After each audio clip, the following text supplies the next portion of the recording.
John is bent on proving that Jesus is the Messiah and the fully divine Son of God. And he has arranged a specific and short list of narratives to argue this case. And he's arranged 5 such narratives into what we call the festival cycle, each of which taking place at a different one of Israel's religious feasts, which are designed to show how Jesus fulfills some aspect of the messianic expectation associated with that feast. The first of which is the most common one. It happens every week, and it's called the Sabbath. And on this Sabbath, in John chapter 5, Jesus is going to heal a man who's been crippled for 38 years, lying beside the pool of Bethesda. Now, this cripple thought that those waters would bring healing, when the waters stirred. But he would soon learn that Jesus is the true source of living water, which restores life. However, it just so happened that when Jesus said to this crippled man, "Take up your bed and walk," it just so happened to be on a Sabbath. Now, the synoptic gospels, Matthew, Mark, and Luke, they record all kinds of healings that Jesus performs on the Sabbath. And it seems like the point of most of those stories in the synoptics is that should we do good or ill on the Sabbath? Or should we save life or destroy it on the Sabbath? And of course, we should do good. And that's Jesus's point. However, John is going to use this Sabbath healing as an opportunity to defend the deity of Jesus. And so Jesus is going to ask, hey, does God work on the Sabbath? Of course he does. He's upholding the universe constantly. He causes the sun to rise on the Sabbath. He never stops working. Well, Jesus then continues and he says that my Father is working until now, and I am working. And of course, the Jews, they understand exactly what Jesus is doing by saying this. And they say that we are seeking to kill you because not only are you breaking the Sabbath, but you are calling God your Father, making yourself equal to God. And Jesus is going to respond. This is another one of those lengthy debates here in chapter 5. He's going to respond by listing 7 things that the Father does and the Son does likewise. This is a really neat section, a really interesting and different argument for the deity of Jesus. Take a look at this in chapter 5, starting in verse 17. The Jews were persecuting Jesus because he was doing these things on the Sabbath. And Jesus said, this is the first one, my Father is working until now, and I am working. Well, what else? Verse 19. The Son can do nothing of his own accord, but only what he sees the Father doing. For whatever the Father does, the Son does likewise. 2. Look at verse 21. For as the Father raises the dead and gives them life, so the Son gives life. Father gives life, Son gives life. 3. And this next one's a little bit different. It's kind of like an opposite. For the Father judges no one because he's given all judgment to the Son. We'll still count that as 4, this reference between actions of the Father and actions of the Son. Look at verse 23. So that all honor the Son, just as they honor the Father. That's 5.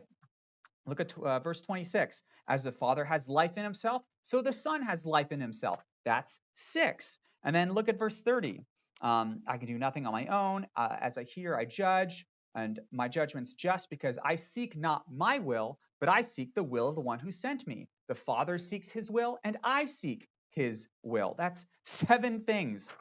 And then from there, we're given the first of 2 witness dialogues. There's one witness dialogue in chapter 5 and another one in chapter 8. And here, Jesus is accused of bearing witness about himself. You're saying all these things about yourself, that you're working and your Father's working, that the Father honors the Son and the Son is honored by the Father. You're bearing witness about yourself. Therefore, your testimony is invalid.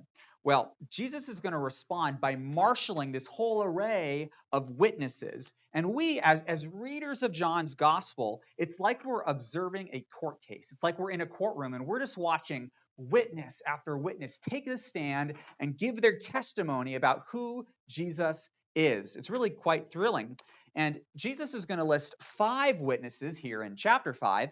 But if you look across the whole of John's Gospel, chapter 1, 5, 8, and 21, then you can count, surprise, surprise, 7 witnesses to the nature and person of Jesus. Let's look at those 7 witnesses to Jesus.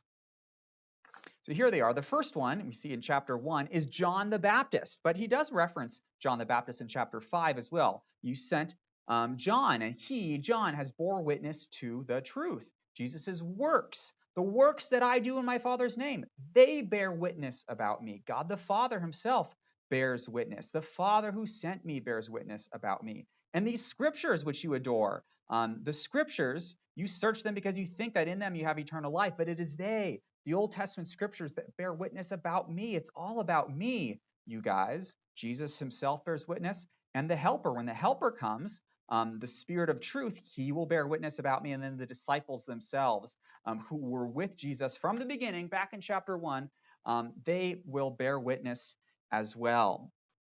Well, the Cana cycle, which we looked at last time, it ended primarily with belief. It's kind of like the positive section of the book of John. Signs are performed, people believe. Not so with the festival cycle. The festival cycle is characterized by rising unbelief and opposition. So you see here that after this long debate and dialogue, it ends with people not believing in Jesus. Well, moving on now to chapter 6. The only miracle that's recorded in all 4 Gospels is the feeding of the 5,000. But John, he's going to add a little detail that we don't read about in the synoptics. He's going to tell us that the feeding of the 5,000 took place near Passover. And it's from little details like that that we learn that Jesus' ministry was 3 years long. If you just read the synoptics, you kind of get the sense that Jesus' ministry was just 1 year long. I mean, in the synoptics, Jesus is baptized in Judea in the south, then he goes north to Galilee, and he has his ministry, and then he goes back south to Judea and Jerusalem, where he's crucified and died. And when he returns to Jerusalem, it's for a Passover. There's only 1 Passover recorded in the synoptics, so it seems as if Jesus' ministry was just 1 year long. But John records 3 Passovers, one in chapter 2, one in chapter 6, and then another one here at the end of the gospel, say chapter 12. Let's take a look at that in a little chart I've thrown together for you. This one's actually more of a big chart, to be honest, in which I've attempted to track the geographical movement of Jesus throughout this gospel. 3 times it says, with the exact same words, that the Passover of the Jews was at hand in chapter 2. Now, chapter 6, the Passover of the Jews was at hand. It's another Passover. A year has gone by, or 2 in this case. Now, in chapter 11, the Passover of the Jews was at hand. And if you notice that the difference in the colors here, the blue colors represent when Jesus is in the Judea area in the south, and then in green, he is up in Galilee, Cana of Galilee again. So light blue is kind of the more general region of Judea, and dark blue is when he's specifically in Jerusalem.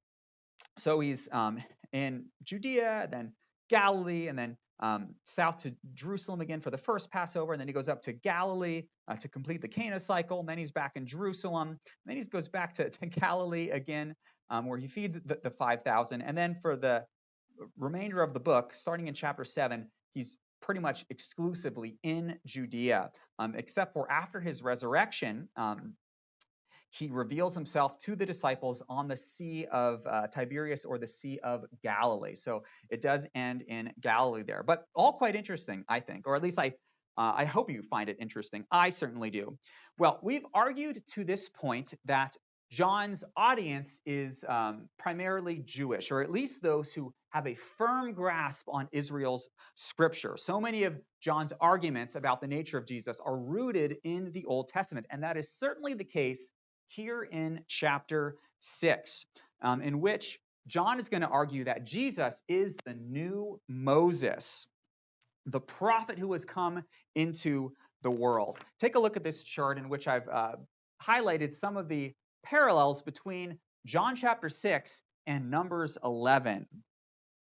So many specific language that's the same about Jesus and about Moses in the wilderness. And look at these specific questions too. Um, uh, Jesus is going to say to Philip, testing him, where are we to buy bread for these people? And if you look at the Greek translation of the Old Testament, the Septuagint, the LXX, the same language is used.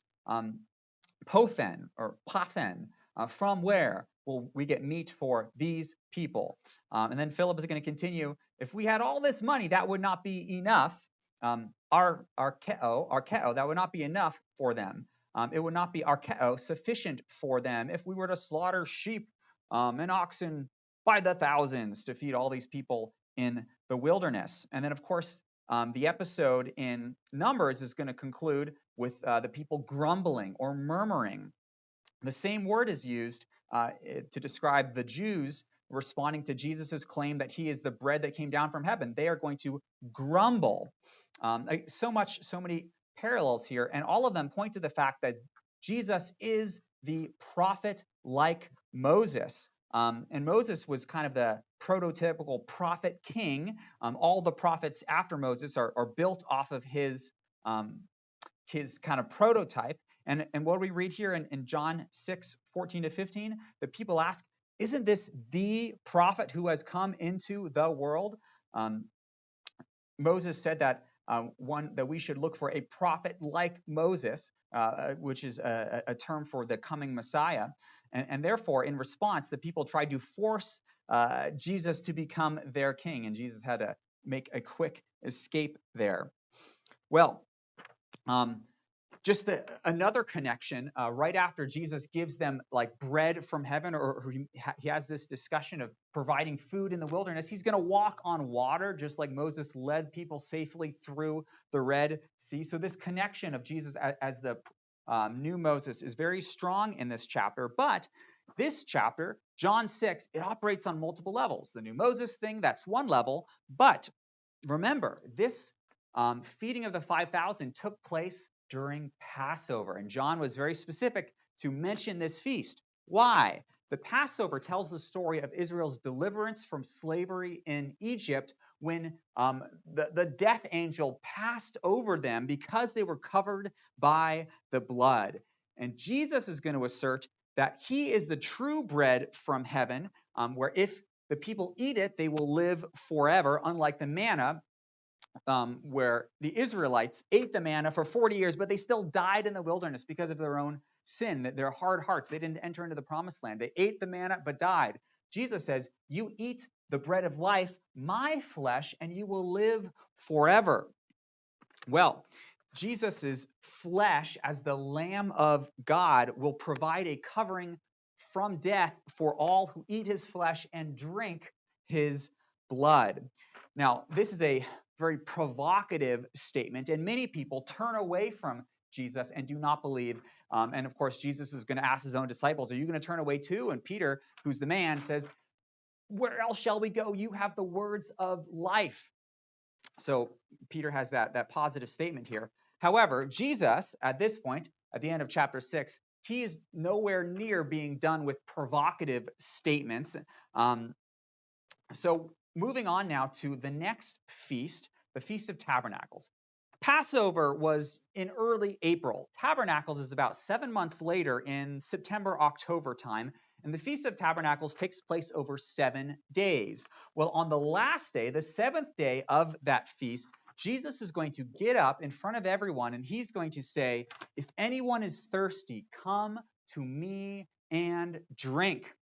Now, that's pretty powerful in and of itself, but we get so much more of a sense of the drama and significance of this moment if we know how the Jews in the first century celebrated the Feast of Tabernacles. Take a look at this commentator who explains it for us. His name is Colin Cruz. He wrote this little section on John 7, which is very helpful. And he explains what happens during the Feast of Tabernacles. During the first century, there was a water pouring ritual that took place during this feast, where for 6 days, the first 6 days of the feast, they would fill up this flagon full of water from the pool of Siloam and carry it to the temple. And when they got to the temple, they would pour its contents on the altar. So every day for 7 days, they're taking this water and they're pouring it on the altar, this very public place that everyone can see and witness. But on the seventh day, they do this water pouring ritual 7 times. So if you're there in the temple, you're looking at this altar, it is just drenched. There's water everywhere. Well, as the people are witnessing this altar being poured on with water, Jesus says in 7:37, on the last day of the feast, the altar is soaked. He says, if anyone is thirsty, you're looking at all this water, come to me and drink. And out of his heart, that is out of my heart, will flow rivers of living water for you. Israel was taught by their rabbis that when the Messiah came, he would cause manna to fall from heaven again, and he would produce miraculous water for the people to drink. Now, Jesus is insisting that he is that bread and he is that drink. Now, with a few more Old Testament connections, however, we can see how this offer of living water is another claim to deity. Let me show you what I mean. So where did that water come from as the Israelites wandered through the wilderness? Where did the water come from? It came from a rock, right? Water came from a rock which was struck. Moses struck it with a staff. Now, in the Old Testament, God is often called Israel's rock. Take a look at these references to God as our rock. Here we go. They remembered that God was their rock. Let us make a joyful noise to the rock of our salvation. Is there a God besides me? No, there is no rock. I know not of one. And take a look at this reference. This is a really interesting one from Exodus 17. This is the first time that water came from the rock for the people. And an angel, the angel of God, who is Yahweh himself, he told Moses, I will stand before you on the rock, and you shall strike it, or strike me, and water will come for the people to drink. Now, consider how Paul, the Apostle Paul, in his letter to Corinthians, look how he understood this language about water coming from the rock. He says that they, Israel in the wilderness, they drank from the spiritual rock that followed them, and the rock was Christ. Jesus is that rock. Mind blown.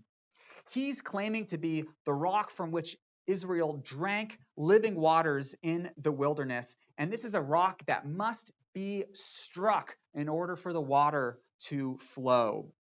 Well, this Feast of Tabernacles section, it's a long one, 2 chapters, 7 and 8. And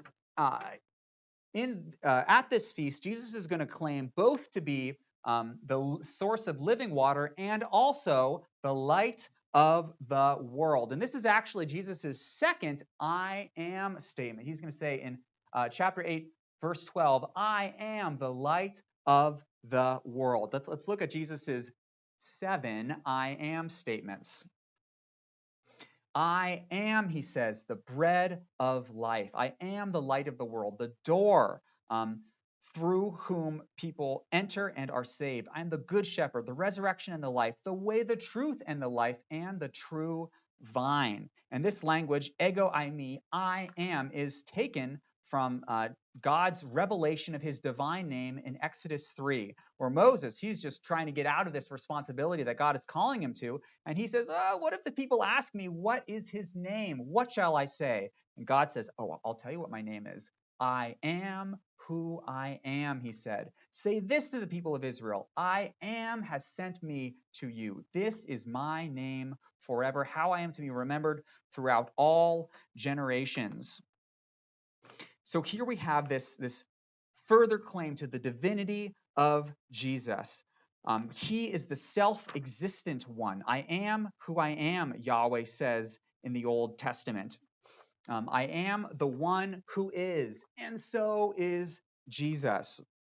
Well, this statement is going to spark a lengthy debate. Almost all of chapter 8 is all just back and forth debate. Jesus and the religious leaders. Jesus and the religious leaders. He says something, they get all angry about it. Then he says something else, and it makes them even more angry. Well, Jesus is going to return to his list of witnesses, attesting to his identity in this chapter, and then he's going to transition to a discussion about their identity. You know, Jesus says, you've been talking a whole lot about me. Let's talk now about you. And they're going to insist, hey, we are the offspring of Abraham. Abraham is our father. But Jesus says, you know, I'm not so sure about that. You see, Abraham, he is the father of the faithful. But you, let's jump to chapter 8. Let me tell you about your father, Jesus says. Man, can you imagine being there for this moment? You are of your father. And who's that? The devil. And you do what your father desires. He was a murderer from the beginning, and so are you. And now Jesus' opponents are going to prove his point by attempting to murder him. Down in verse 59, they pick up stones, after Jesus says before Abraham was, I am. They pick up stones and attempt to murder Jesus. Well, this is a perfect transition into Jesus' fifth sign in which he heals a blind man at the very beginning of chapter 9. And John is going to devote just a handful of verses to the actual healing. It's like 4 or 5 verses to Jesus heal this guy. Great. But then the vast majority of chapter 9 is devoted to the Pharisees' refusal to believe that Jesus actually performed this sign and that he was sent by the Father. So the Pharisees, they go ask the man who used to be blind, and that doesn't work, so they go ask his parents, and then they ask the formerly blind man again, and nothing can convince them that Jesus was sent from God. And therefore, Jesus concludes, because of their hardness of heart, and he finishes the chapter by saying this: for judgment I came into this world, that those who do not see may see, like the blind man, like the Samaritan woman. They may see, but those who do see, or at least who think they see, they may become blind. And the Pharisees, they, of course, are the blind ones. They're supposed to be the shepherds of Israel. They're religious caretakers and leaders, but instead they prove themselves to be thieves and robbers who do nothing but steal, kill, and destroy their own flocks. However, Jesus, on the other hand, is the good shepherd who feeds his flock with bread from heaven and water from the rock. And he is the good shepherd who lays down his life for the sheep. Well, the last of the feasts which John is going to discuss is the Feast of Hanukkah. Hanukkah, and this reference here in John chapter 10 is the only time that Hanukkah is referenced in all of the New Testament. And John is going to refer to this feast as the Feast of Dedication. Look at this. Midway through chapter 10, it was the time for the Feast of Dedication. Now, the literal meaning of Hanukkah is to dedicate. And let me kind of demonstrate that for you by jumping to Ezra 6. And this is when the second temple was completed after the Israelites came back from Babylon, and they built the temple back, and they finished it in the year 515. The temple was dedicated. And look here, verse 16. All the people, they celebrated the dedication of this house. And look at this word, dedication, Hanukkah, Hanukkah, Feast of Dedication. Well, this Feast of Dedication, Hanukkah, it's not celebrating that dedication of the temple in the year 515. No, it is actually referring to the dedication of the temple after its 3-year defilement and occupation by Antiochus Epiphanes IV in the years 167 to 164 BC. This Greek general came in, slaughtered all of these Jews, set up a altar to Zeus in the temple in Jerusalem, sacrificed a pig on that altar in the Jerusalem temple. And Hanukkah celebrates the purification of the temple space after the Maccabean revolt kicked out those invading Greek soldiers. Now, why does this matter?